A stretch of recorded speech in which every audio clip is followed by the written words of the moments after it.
तेरी आंखों की नमकीन मस्तियाँ, तेरी हंसी की बेपरवाह गुस्ताखियाँ, तेरे चिकने और चमकते टकलेपन की अंगड़ाइयाँ, बात बात पे तेरा ब्रेंटफोर्ड को हरा के टच लाइन पर नाचने से, हर प्रेस कॉन्फ्रेंस में तेरा इंटीग्रेट और रेस्ट डिफेंस सिखाकर चले जाने से, तेरा हर जर्नलिस्ट के साथ टेक्टिकल डिस्प्यूट के ऊपर लड़ने से और तेरा टैक्टिक्स हर प्रेस कॉन्फ्रेंस में बोलने से कभी नहीं भूलूंगा मैं। जब तक है जान, जब तक है जान। लिवरपूल से 7-0 पे हारने से और 7 गोल्स खाकर लिवरपूल फैंस को हेवन दिखाने से हर लम्हे को हमेशा याद रखूंगा मैं। जब तक है जान, जब तक है जान। तेरा हमेशा एक ही फ्रस्ट्रेटेड गुस्से वाला एक्सप्रेशन टच लाइन पर हमेशा याद रखूंगा मैं। जब तक है जान, जब तक है जान। तेरा ये कहना कि era's come to an end और खुद सैक होकर नेदरलैंड्स चले जाने से हमेशा याद रखूंगा मैं तुझे, एरिक टेन हाग। जब तक है जान, जब तक है जान।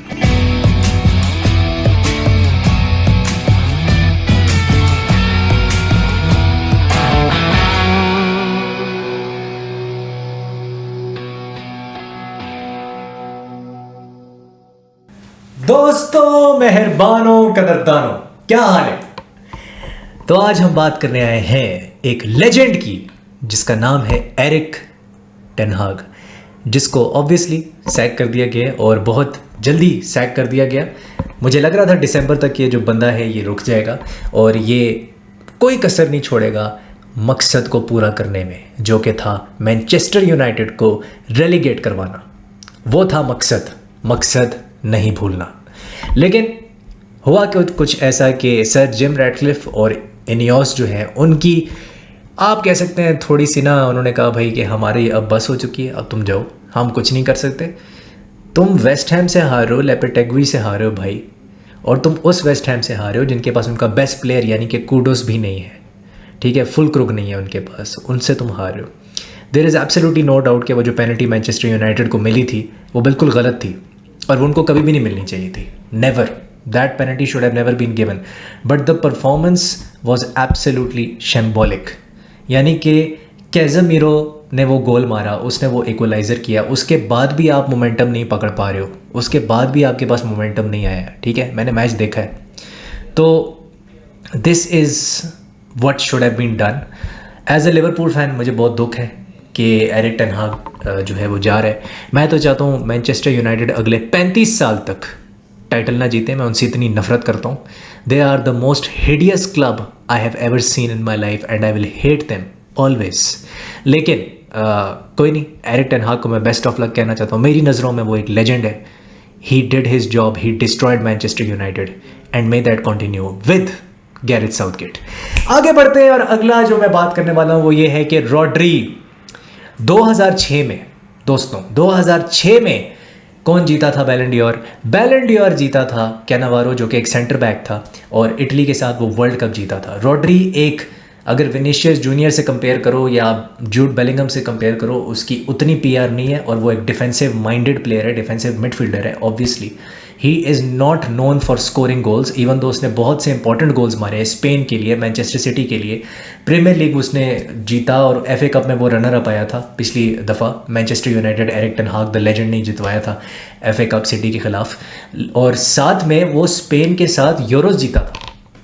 तो दैट वॉज समथिंग जिसके बाद जो है ना, मैं तो यही चाहता था कि रॉड्री जीते। मैं तो हमेशा से ये चाहता था कि रॉड्री जीते। I wanted Rodri to win, I was rooting for him, और मैं लिटरली मैं उसके लिए दुआ कर रहा था कि वो जीते। और अचानक से खबर आती है कि विनीशियस जूनियर को बैलन डी'ओर नहीं दिया जाएगा। पहले ये खबर आ रही थी कि विनीशियस को बैलन डी'ओर मिलेगा, बट अचानक से खबर आ जाती है कि Rodri is number 1 in the list, और फिर वो लिस्ट निकल के आती है, वो लीक होती है, तो Rodri is going to win it. तो ये बहुत ही ज़बरदस्त मुझे लगता है, मेरे हिसाब से तो दिस इज़ ऑसम, ठीक है। और बैलन डी'ओर मेरे हिसाब से सही बंदे को मिल रहा है। I think Rodri deserves it. और यूरोज जो है ना, जब भी अब आप देखो Vinicius Junior failed at the Copa America stage, he failed with Brazil, ठीक है। आप जो मर्ज़ी कह लो कि उसने चैम्पियंस लीग जितवाई, उसने ला लीगा टाइटल जितवाया, उसने ये किया, उसने वो किया। मेसी के टाइम पे भी फोकियत किसको दी गई थी, किसको इंपॉर्टेंस दी गई थी? वर्ल्ड कप को। तो ये जो इंटरनेशनल ट्रॉफीज़ होती हैं इनको हमेशा फोकियत दी जाती है। मैं जानता हूँ रियल मैड्रिड फैंस बिल्कुल भी खुश नहीं है, but Rodri deserves it as well. तो वो चीज़ है और देखते हैं फिर क्या होता है आगे। लेकिन काफ़ी बैकलैश आएगा, मुझे पता है रॉड्री के जीतने पे काफ़ी बैकलैश आएगा, बट भाई मेरा तो जो फेवरेट प्लेयर था, जो मैं चाहता था कि जो जीते, even though I am a Liverpool fan, I wanted Rodri to win हमेशा, जब से ये लिस्ट बनी है। तो that was the thing. Anyways, बात करते हैं दोस्तों लिवरपूल के ऊपर और ऑब्वियसली आर्सेनल के मैच के ऊपर, जो कि बहुत ही मतलब एज अ फुटबॉल स्टूडेंट मुझे बहुत ज़्यादा सीखने को मिला। और आज थोड़ी सी मैं टेक्टिकल डिस्कशन इसके ऊपर करूंगा। टेक्टिकल डिस्कशन में अगर हम जाएं तो सबसे पहले हमें नज़र आता है जी कि पार्टे जो है वो राइट बैक पे खेल रहा है आर्सेनल के लिए, ठीक है। बेन वाइट जो कि राइट बैक खेलता है वो सेंटर बैक खेल रहा था। तो मिकेल मेरिनो जो है वो डबल पिवट में खेल रहा है विद डेक्लन राइस, ठीक है। आगे साका स्टार्ट करता है। बहुत से लोग कह रहे थे यार साका स्टार्ट नहीं करेगा, साका स्टार्टेड, लोग कह रहे थे टिम्बर स्टार्ट नहीं करेगा, टिम्बर ने भी स्टार्ट किया। तो अगर देखा जाए तो स्टार्टिंग 11 के आने से पहले जो रूमर्स फैले हुए थे कि यार इंजरीज़ बहुत ज़्यादा हैं, इंजरीज़ बहुत ज़्यादा हैं, इंजरीज़ बहुत हैं, ठीक है। बेंच स्ट्रेंथ नहीं थी आर्सेनल के पास, ये मैं मानता हूँ, लेकिन उनके 2 प्लेयर्स ही मिसिंग थे। जैसे लिवरपूल के भी 2 प्लेयर्स मिसिंग थे, लिवरपूल का एलिसन मिसिंग था, लिवरपूल का जोटा मिसिंग था, सही है। और इनका ओडेगार्ड मिसिंग था, जो मेन इनका प्लेयर था आप कह सकते हो, और इनका सालिबा जो था वो मिसिंग था, ठीक है। कुछ लोग कहेंगे येस कैलाफियोरी भी, but we also had Harvey Elliott, जो कि लास्ट सीज़न हमारा प्लान बी था और वो हमें हर मैच में आके असिस्ट और गोल्स देता था। तो Harvey Elliott is as important for Liverpool as Calafiori is for Arsenal, ठीक है। तो हमारे भी 3 फिर मेन प्लेयर्स इस तरह नहीं थे। तो ये चीज़ है, but after the 65th minute मैं मानता हूँ आर्सेनल बहुत ज़्यादा वीक हो गई थी और हमें 65th मिनट के बाद ये मैच जीत के निकाल के जाना चाहिए था। मैं डिसअपॉइंटेड हूँ, I am disappointed with the result as a Liverpool fan. Yes I am disappointed, I wanted to win this game because on paper we were the stronger team, but we were not the better team on the day, we were not. Even Arne Slot ने भी बोला we were not the better team. ये reality है। 65th minute तक Arsenal हमारे ऊपर हावी रही, ये एक फैक्ट है, ठीक है। हमने बीच बीच में ग्लिम्पसेस दिखाए, बट जब 61 मिनट के ऊपर तुम घड़ी के ऊपर टाइम देख लेना, 61 था, 62 था, साबोज़लाए आया, तो एक बड़ा ही ड्रास्टिक चेंज आया। और वो मैं समझाऊंगा क्यों साबोज़लाए, हमारा Siddharth Malhotra of Liverpool, is so important for LFC, सही है। पहले तो मैं ये कहना चाहता हूँ कि तुम ये ज़रा टच मैप देखो। अगर तुम ये टच मैप देखोगे तो मैं ऐसा लगेगा यार ये साका का टच मैप है, लेकिन नहीं, ये साका का टच मैप नहीं है, ये है काई हैवर्ट्स का टच मैप। दोस्तों ये काई हैवर्ट्स का टच मैप है। He was constantly a menace, ठीक है, न्यूसेंस था वो लिवरपूल के अगेंस्ट। राइट हाफ स्पेस में आ रहा है, वाइड स्ट्रेच कर रहा है प्ले को, ठीक है। साका वाइड स्ट्रेच करता है तो वो हाफ स्पेस में आ जाता है, अगर साका हाफ स्पेस में आ रहा है तो वो वाइड स्ट्रेच करना शुरू हो गया। तो वो जो अदला बदली थी ना, मतलब उसमें जो वर्क रेट था, जो टचेज ऑन द बॉल थे काई हैवर्ट्स के, जो मूवमेंट थी of the ball, it was so important. लोग इस चीज़ को नहीं देख रहे, काई हैवर्ट्स की जो मूवमेंट थी। इवन कुछ आर्सेनल फैंस भी मैं देख रहा हूँ उसके ऊपर बात नहीं करे। I think his movement has to be commended, it was commendable, his performance was brilliant in my opinion, ठीक है, अगर ऑफ द बॉल की बात की जाए। सेकेंडली एक चीज़ बड़ी क्लियर थी कि आर्सेनल ने साका वाली साइड पे 3-4 बंदों के साथ, 5 बंदों के साथ पार्टे को भी थोड़ा सा ऊपर चढ़ा के एक ओवरलोड क्रिएट करना है और फिर स्विच मारने की कोशिश करनी है टुवर्ड्स मार्टिनेली। सो 50% जो अटैक्स आए हैं अगर आप देखोगे तो वो साका की साइड से है, राइट हैंड साइड से है। एक चीज़ मैं पॉइंट आउट करना चाहूँगा जो कि मेरे ख्याल से मुझे इसके ऊपर बहुत क्रिटिसिज्म मिलेगा लिवरपूल फैंस की तरफ से ख़ास तौर पे, लेकिन ये बात करना ज़रूरी है, ठीक है, इसको पॉइंट आउट करना ज़रूरी है क्योंकि जो मुझे नज़र आ रहा है मैं वही बात करूँगा, सही है। This is my opinion personal. I think जो पहला गोल पड़ा है, ठीक है, आप उसमें रॉबर्टसन को कह लो यार उसमें उसकी गलती है, आप कैलेहर को कह लो यार वो नियर पोस्ट पे क्यों बीट हो गया, ठीक है, I understand, I get your point, ठीक है। रॉबर्टसन का पेस ख़त्म हो गया है, वो बेलगाम घोड़ा है जिसका पेस अब वो नहीं रहा जो उसका 27-28 साल की उम्र में हुआ करता था। And now he is 30 years old, ठीक है। यू कैन नॉट एक्सपेक्ट कि वो 26-27 वाला रोबो जो है वो आपको वो वाला पेस निकाल के देगा और वो ट्रैक बैक आएगा, that is not going to happen, ठीक है, especially against the likes of Saka who is probably one of the best right wingers in the Premier League right now, ठीक है। अभी मेरा ये एक क्वेश्चन है कि देखो कोनाटे वॉज अ बीस्ट, ठीक है, बट उसके साथ विर्जिल वैन डाइक, मुझे ये लगता है कि विर्जिल वैन डाइक की उतनी अच्छी परफॉर्मेंस नहीं थी जितनी कोनाटे की थी। कोनाटे को मैच नहीं कर पाया विर्जिल, क्यों? इस मोमेंट की वजह से। ये मोमेंट देखो, ये पिक्चर देखो, मुझे लगता है कि विर्जिल वैन डाइक का ट्रैक बैक इस मोमेंट पे थोड़ा अगर वो प्रोएक्टिव होता, I don't want to be over critical here but I am a huge fan. देखो I am a huge fan of Virgil और मेरी उससे बहुत ज़्यादा एक्सपेक्टेशन होती है। मैं चाहता हूँ वो अपना 200% दे हमेशा, ठीक है, मेरी उससे बहुत एक्सपेक्टेशन होती है। मेरा लीडर है, मेरा लेजेंड है, सही है, आई लव हिम, बट मुझे लगता है यहाँ पे थोड़ा सा लैक लस्टर हुआ, थोड़ा सा लेजी हुआ विर्जिल वैन डाइक, थोड़ा सा लेजी हो गया, थोड़ा सा लैप्स ऑफ कॉन्सेंट्रेशन कुछ हुआ है। अगर वो थोड़ा पीछे जल्दी आ जाता तो शायद रॉबर्टसन 1-on-1 साका के साथ ना होता और जब साका कट इन मारता तो विर्जिल वैन डाइक वहाँ पे ब्लॉक मारने के लिए मौजूद होता। मुझे लगता है थोड़ा सा उसको जल्दी पीछे आना चाहिए था, ट्रैक बैक तेज़ होना चाहिए था, लेजी हो गया। That's all I will say, मुझे ऐसा लगता है। इस मोमेंट की वजह से कोनाटे जितनी अच्छी परफॉर्मेंस विर्जिल वैन डाइक की नहीं है।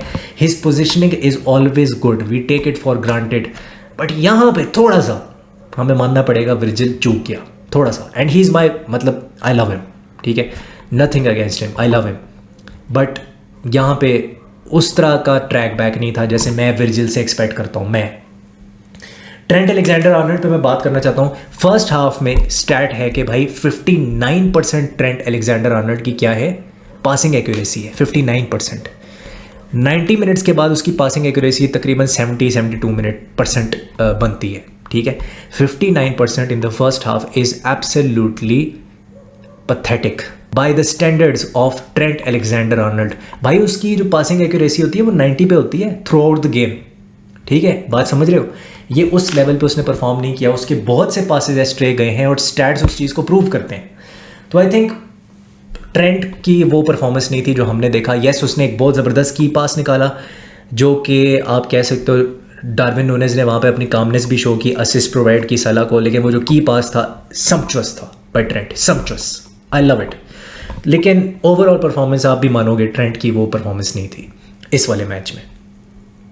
एक चीज़ जिसको मैं पॉइंट आउट करना चाहता हूँ वो ये था कि जब साबोज़लाई आया, साबोज़लाई जब आता है, आप ये पिक्चर देखो पहले, ये साबोज़लाई से पहले की पिक्चर है, 27 मिनट हुए हैं, ठीक है।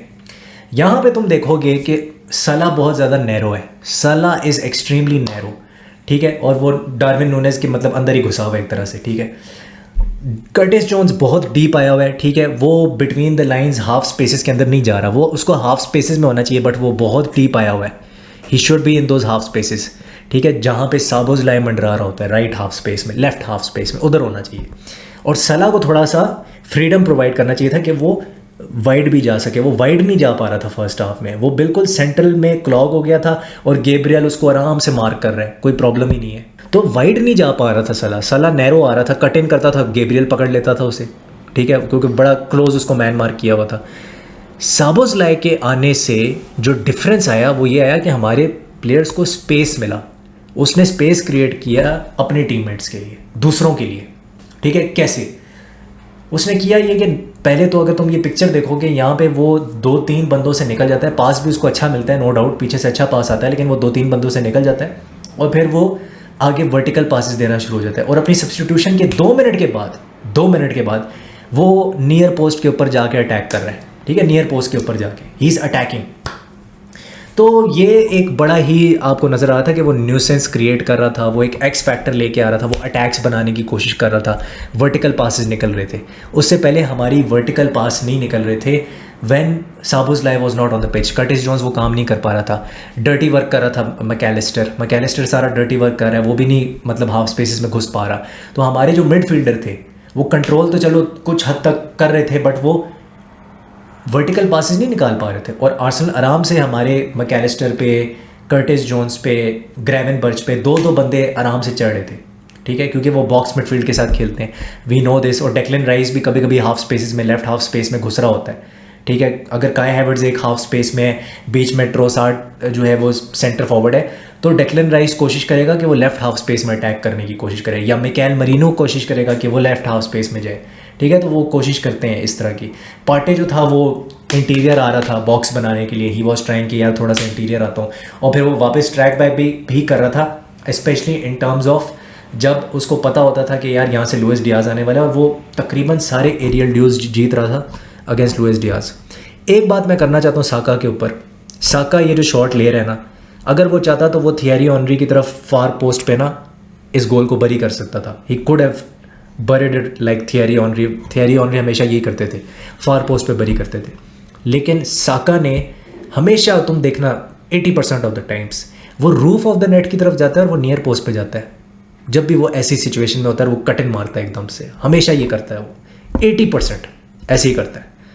तो आई थिंक थोड़ा कैलेहर की भी गलती है कि उसको बीट नहीं होना चाहिए था। अगर यहाँ एलिसन होता things would have been different, तो वो है। बट खैर कैलेहर को भी ज़्यादा टेस्ट नहीं किया गया, जैसे राया को भी ज़्यादा टेस्ट नहीं किया गया, उसने भी इतने आउट क्लास सेव नहीं आ सके क्योंकि उसको टेस्ट ही नहीं किया हमने इतना, ना ही कैलेहर को इतना ज़्यादा किसी ने टेस्ट किया। But what I want to say is that Szoboszlai का वर्क रेट, साबोज़लाई की मूवमेंट, अगर तुमसे कोई पूछे ना कि साबोज़लाई मोस्ट इंपॉर्टेंट चीज़ क्या करता है, मतलब फील्ड पे क्या करता है, it's his of the ball movement. That is the most important thing which he provides, which creates space. ये पिक्चर देखो तुम, इसमें साबोज़लाई ने 4 बंदों को अपने ऊपर मकनातीस की तरह खींचा हुआ है, मैग्नेट की तरह खींचा हुआ है, ठीक है। 4 बंदे उसके ऊपर चढ़े हुए हैं, ठीक है। वो क्या कर रहे हैं, सलाह के लिए स्पेस क्रिएट कर रहे हैं ताकि सलाह जो है वो वाइड चला जाए, और सलाह के लिए स्पेस क्रिएट हो रहा है। He create space with that movement, वो लोगों के अंदर घुसता है। इस पिक्चर को देखोगे यहाँ पे तुम्हें नजर आएगा, ऑफ द बॉल टैकल मार रहा है, घुस रहा है लोगों के अंदर, ठीक है, गंदे टैकल मार रहा है पकड़ के, और विन कर रहा है टैकल्स। ऐसा नहीं है कि टैकल विन नहीं कर रहा है, he is winning the tackles. He has that physicality, he has that work rate, he has that movement, he attracts players towards himself, the opposition players, इसलिए वो इतना इंपॉर्टेंट है। और वो स्पेस क्रिएटर है लिवरपूल का। That is why Szoboszlai is so important. And without Szoboszlai when you have Endo, चलो Endo तो इतना खेलता ही नहीं है, उसको मैं क्या बोलूं, लेकिन Curtis Jones huge drop off है। एलिसन नहीं होता, कैलेहर की जो बॉल डिस्ट्रीब्यूशन है ह्यूज ड्रॉप ऑफ है उसके अंदर, ठीक है। तो Liverpool, this is the reason मुझे लगता है कि हमारा स्क्वाड डेप्थ इतना नहीं है कि हम टाइटल जीत सकें।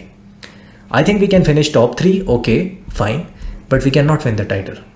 ये फैक्ट है, क्योंकि कर्टिस जोन्स और एंडो पे आप एज अ प्लान बी इनिसार नहीं कर सकते, डिपेंडेंसी शो नहीं कर सकते throughout the season, you cannot नॉट। सिटी हैव कोवासिच, रॉड्री चला गया, उनके पास कोवासिच है, who is the most press resilient, press resistant players in the Premier League right now, ठीक है। And this is why City will still, I believe they will win the title, not Liverpool.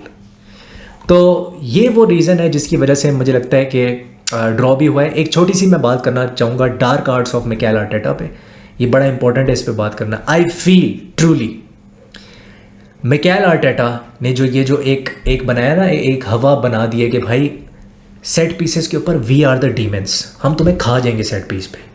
उसने ये बना दी है हवा, और ये सिर्फ हवा नहीं है, ये अब हकीकत बन चुकी है।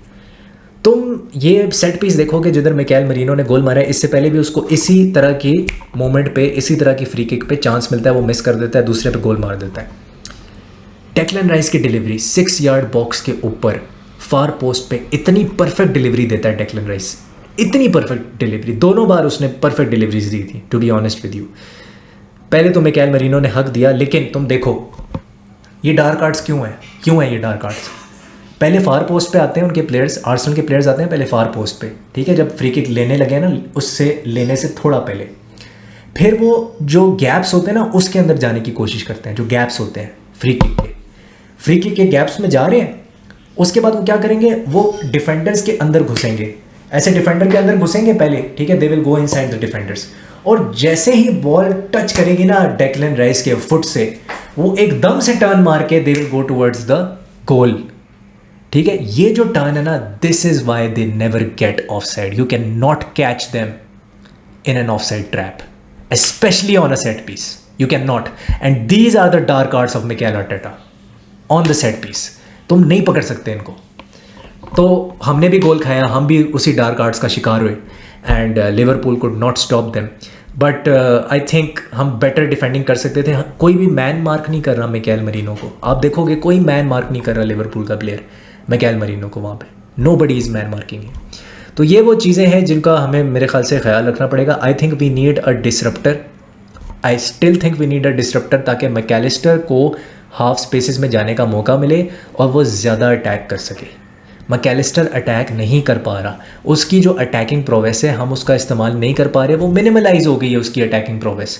And this is why Mac Allister के उस तरह से गोल्स और असिस्ट नहीं आ रहे इस सीज़न। ग्रेवेनबर्च वो चीज़ नहीं करके दे सकता कि यार वो डिसरप्टर हो। He is not a disruptor, he is a ball carrier, ठीक है। He is a press resilient player, जो कि प्रेस को तोड़ने वाला प्लेयर है, क्योंकि वो बॉल कैरियर है, वो नहीं कर सकता।